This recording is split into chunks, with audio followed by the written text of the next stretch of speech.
Hyundai impresses with 3 new models in this publication: the all-electric IONIQ 5 and TUCSON gaining 5-star ratings, and Hyundai Bayon achieving 4 stars. Although the TUCSON only just clears the hurdle in safety assist to get into 5-star territory, both IONIQ 5 and TUCSON display good all-around safety.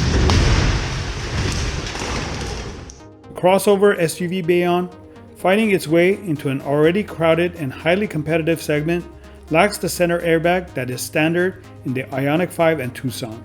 Nevertheless, the Bayon comes with robust crash protection and crash avoidance features which helped to secure it a credible 4-star rating.